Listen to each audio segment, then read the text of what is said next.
The joint committee led by Gaza Jonathan quizzed the group managing director of Dangote Cement Company, Arvind Pathak, and the managing director of Lafarge Cement, Ibrahim Aminu, in Abuja.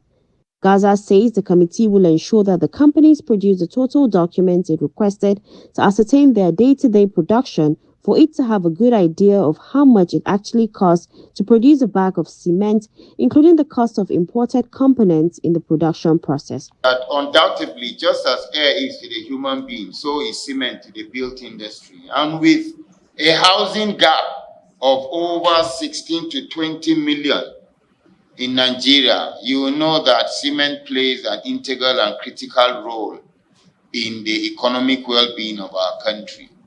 I was reading somewhere today, and the Minister of Housing said that the Nigerian people will be needing at least 5 trillion annually to address the housing shortages. Members also frowned at the justification of the price increase, which was hinged on the rise in foreign exchange, despite the fact that most of the companies sourced their major raw materials locally and declaring profits of over 500 billion naira in year out. You see, the fundamental problems that we are facing now in this country is as the result of unnecessary increment in prices of commodities.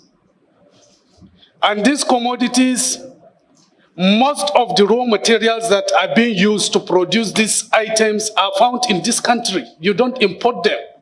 For example, like the cement.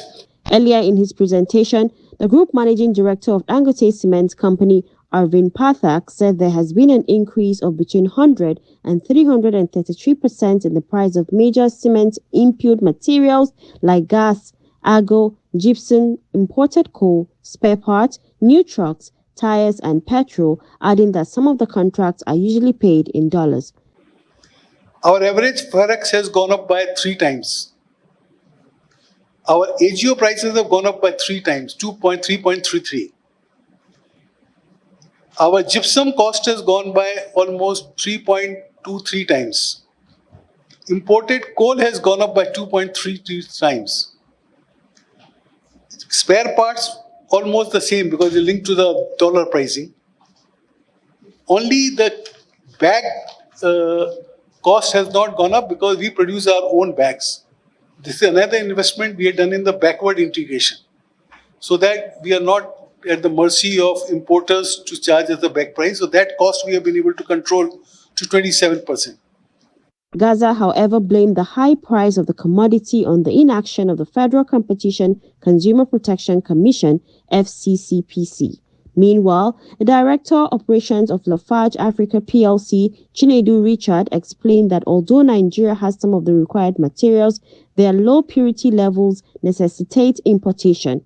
He also cited the increase in foreign exchange rates as a significant factor contributing to the price hike.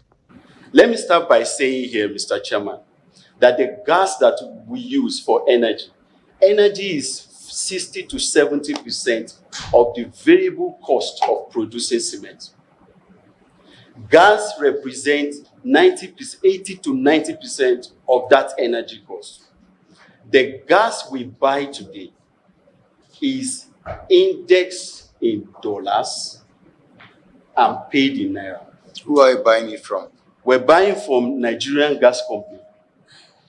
The Nigerian Gas Company contract today is referenced to dollar. It's $5 per scoff. Scoff is the unit of gas. We have evidences of the contract.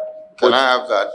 The committee chairman, Gaza Jonathan, expressed concern over the country's existing housing deficit, emphasizing that the increase in cement prices would exacerbate the issue, plunging Nigeria into a deeper housing crisis.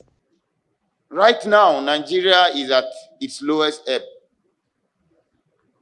Threats of protests, cries of hunger, tears of desperation and despair. As much as we may be opportune, we have a moral responsibility to equally empathize with those that are downtrodden and at the lowest part of the ladder. The committee is interested in probing the cost of production from 2020 to date that justify the current price of cement, which is now selling at over 10,000 naira in most parts of the country.